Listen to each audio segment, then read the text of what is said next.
Alors, titre posthume à mon père. Alors, le Talmud. Les 13 attributs de miséricorde. Le veau d'or, bon, Nicolas Poussin. Les 13 attributs de miséricorde. Après la faute du veau d'or, Dieu veut exterminer Israël. Mais Moïse intercédera auprès de Dieu qui retiendra sa colère. Par ce pardon, il révélera à son prophète les 13 attributs de miséricorde qui soulignent le pardon divin. Exode chapitre 34. 5. L'Éternel descendit dans la nuée, s'arrêta là. Près de lui, il proclama nominativement l'Éternel. 6. La divinité passa devant lui et proclama Adonai est l'être éternel, tout-puissant, clément, miséricordieux, tardif à la colère, plein de bienveillance et d'équité. 7. Il conserve sa faveur à la 1000e génération. Il supporte le crime, la rébellion, la faute, mais il ne les absout point. Il poursuit le méfait des pères sur les enfants, sur les petits-enfants jusqu'à la 3e et la 4e descendance. 8. Aussitôt Moïse s'inclina jusqu'à terre et se prosterna. Abraham, Ibn Ezra, 1089 à 1164. Commentaire court. Et je te dis en langage bref, si nous suivons la tradition des 13 attributs de miséricorde, car certains maîtres pensaient qu'il y en avait 11 ou 10, alors le premier attribut est le nom de l'Éternel, car parfois le tétragramme désigne l'essence divine, Dieu en lui-même, et parfois un attribut, Dieu en relation avec le monde. Le deuxième attribut est tout-puissant, le troisième clément, le quatrième miséricordieux, le cinquième tardif à la colère, le sixième plein de bienveillance, le septième équité, le huitième il conserve sa faveur à la 1000e génération. Le 9e, 10e et 11e, il supporte le crime, la rébellion et la faute. Le 12e, il pardonne et ne pardonne pas en fonction du jugement. Le 13e, il se souvient de la faute des pères, en circonstances atteignantes pour les enfants. Acadème. Jeu de miroir. Daniel Gottlieb. Sans entrer dans des considérations théologiques, on doit savoir que les adjectifs attribués à Dieu ne sont que des homonymes. Des adjectifs qui peuvent être attribués aux hommes, Maïmonide, guide des égarés. Il n'en reste pas moins que si la Bible a pris la peine de décrire les comportements de Dieu et de les qualifier, c'est seulement que pour les hommes s'en inspire, c'est-à-dire pour que nous les imitons. Les émissions. Plusieurs versets bibliques demandent, en effet, que l'on s'attache à Dieu, que l'on se colle à lui ou que l'on le suive. Marchez derrière l'Éternel votre Dieu. Deutéronome 13, 5. Et vous, qui vous êtes attachés à l'Éternel votre Dieu, vous êtes aujourd'hui tous vivants. Deutéronome 4, 4. Ceci est mon Dieu, et je veux lui rendre hommage. Exode 15, 2, selon la traduction du rabbinat. En fait, ce verset est difficile à traduire. Abba Shaul le comprend comme si le verbe qu'il comporte, ve'ane ve'u, pouvait donner lieu à une interprétation qui comporte une notion de parallélisme et l'interprète en disant « Sois semblable à lui, de la même façon qu'il est clément et patient, sache faire preuve de patience et de tolérance. » Shabbat 133b. Or, la Bible nous apprend que Dieu est un feu dévorant. Deutéronome 4, 24. Et par conséquent, il est impossible de prendre à la lettre ces prescriptions qui nous demandent de nous attacher à Dieu. C'est la raison pour laquelle les sages les interprètent tout en disant qu'il faut vivre à l'imitation de Dieu. C'est ainsi que Rabbi Amma Bar Hanina, Sota 14a, nous propose de comprendre un certain nombre de récits bibliques. De la même façon que la Bible nous dit de Dieu qu'il a donné des vêtements à des hommes qui n'en avaient pas, Genèse 3, nous devons donner des vêtements à ceux qui n'ont pas les moyens de s'habiller. De la même façon que la Bible nous a dit de Dieu qu'il a rendu visite à quelqu'un qui souffrait, Genèse 18.1. Nous devons rendre visite aux malades. De la même façon que la Bible nous dit de Dieu qu'il a procédé à une inhumation, Deutéronome 36.6. Nous devons rendre les derniers devoirs aux défunts. Ainsi, en son début ou en son milieu et en sa fin, la Torah nous décrit les gestes de générosité et de solidarité accomplis par Dieu, envers Adam et Ève, en les habillant, envers Abraham, souffrant après la circoncision, et envers Moïse, en procédant à son immolation. Le Talmud résume cette constatation en disant que le dévouement et la générosité traversent la Torah comme un fil conducteur et que, à l'instar de Dieu, nous devons vêtir ceux qui sont nus, rendre visite aux malades et rendre les derniers devoirs aux morts. De la même façon, en évoquant les attributs de Dieu qui l'ont conduit à faire preuve de clémence envers Israël, nous devons décider de faire des efforts pour nous montrer patients, longanimes, tolérants envers nos semblables. Il va de soi que si nous décidons d'amender nos voies, c'est-à-dire si nous faisons teshuva, nous mériterons d'être pardonnés pour nos errements passés Telle était la réponse de Dieu à Moïse. Suivez le programme qui vous est ici proposé et vous serez pardonné. Si l'homme vit ainsi à l'imitation de Dieu, l'homme n'a-t-il pas été créé à l'image de Dieu? On peut ajouter que le jeu de miroir évoqué ici peut avoir des prolongements. Dieu est ton ombre, dit le psalmiste, psaume 121:5. L'ombre suit les mouvements de celui qui la suscite. Ainsi peut-on dire que Dieu s'inspire du comportement de ses créatures. Si nous faisons preuve de clémence envers nos semblables et si nous ne nous montrons pas trop susceptibles, nous pouvons espérer que Dieu nous imitera et sera clément et généreux à notre égard. Dans une très belle prière, Sidour Beth Yaakov Soulam Beth Bethléem, page 15. Nous demandons à Dieu que ce soit de ta volonté de faire en sorte que je puisse contrôler les impulsions de mon cœur et que je ne me mette pas en colère afin de ne pas provoquer que tu sois en colère. Dans la même perspective, la Torah nous demande « Tu aimeras l'Éternel ton Dieu de tout ton cœur » Deutéronome 6:5. La Torah exige l'adhésion du cœur. Sanhédrin 106b. Ce principe talmudique a pu être exacerbé à l'extrême et interprété comme si l'on pouvait être juif de cœur en négligeant de traduire l'amour que l'on porte à Dieu dans les gestes concrets de l'application de ses commandements. Dieu est ton ombre.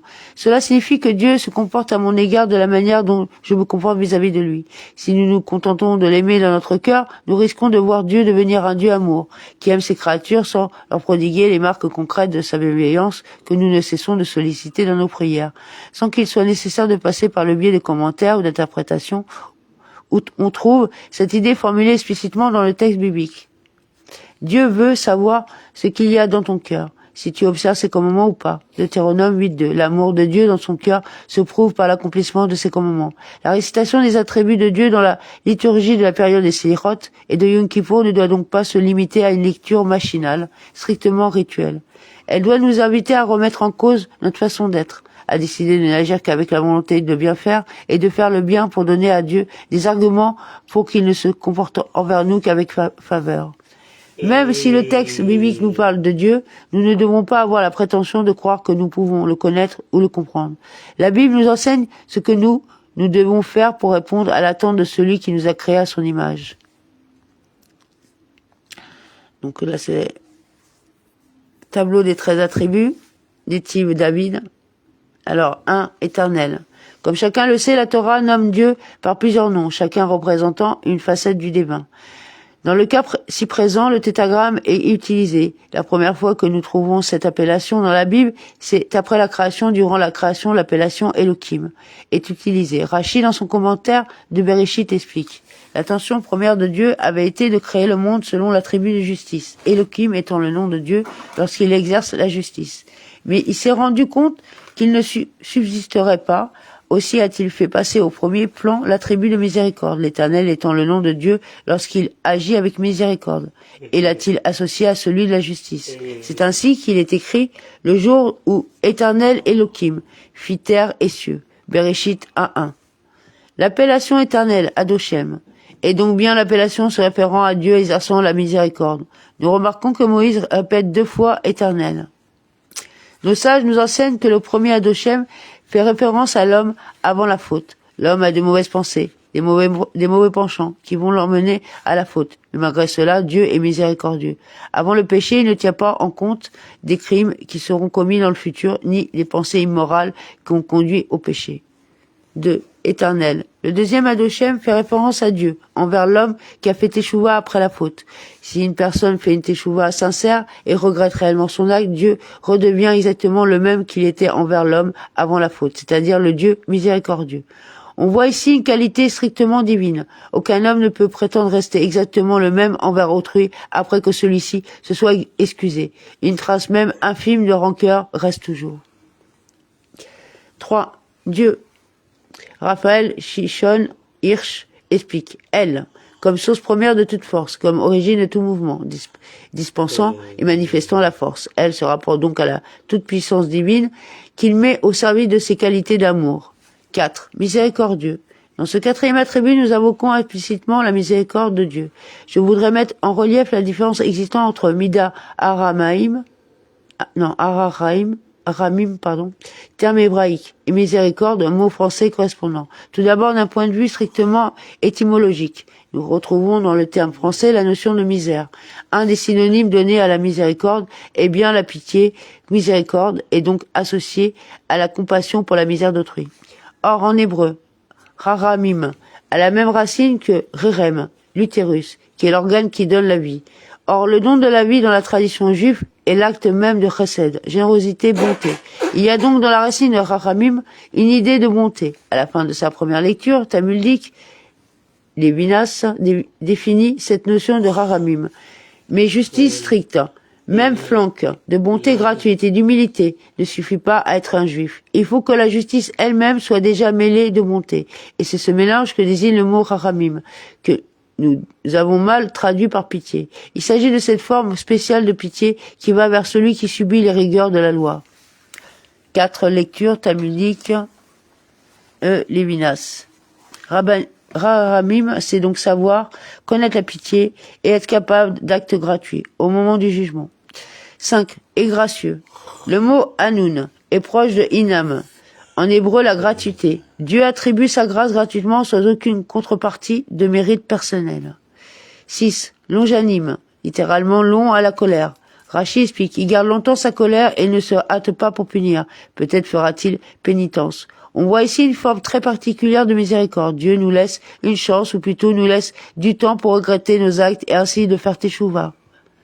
7. Plein de grâce. L'école de Hillel enseigne. Lors du jugement, si nos mérites sont à égalité avec nos péchés, Dieu fait pencher la balance en faveur de nos mérites. 8. Et d'équité. Même la justice a des facettes de bonté divine, en créant la notion d'équité. Le châtiment, mais surtout la récompense existe. Dans un certain sens, grâce à la notion d'équité, Dieu peut récompenser. Rachi va bien dans ce sens en commentant, pour bien récompenser ceux qui accomplissent sa volonté. 9. Conserve sa grâce des milliers de générations. Rachi note des milliers de générations. Le mot millier est au pluriel en hébreu. Veut dire au minimum 2000 générations. 2000 fois 20 ans. Chaque génération égale 40 000 ans au minimum. Cette durée est quasiment éternelle. L'attribut mis en accent est connu sous le nom de mérite de nos pères. Donc le maxime de nos pères, c'est ça? C'est-à-dire nous bénéficions des vertus de nos ancêtres jusqu'à aujourd'hui à la récompense de leurs actes et redistribués durant des milliers de générations. Il est intéressant de noter que le contraire, c'est-à-dire les péchés de nos ancêtres, ne sont maintenus que durant 3 à 4 générations suite du verset. 10. Supporte la faute. Supporte. Déclarer que l'Éternel supporte nos fautes sous-entend qu'il peut renoncer à les punir, mais ne signifie pas qu'il les efface et absoute. Le terme supporte se rapporte au type de péché énuméré. Dans ce premier cas, le terme avon correspond au type de faute commise avec préméditation. Supporte la rébellion. 11.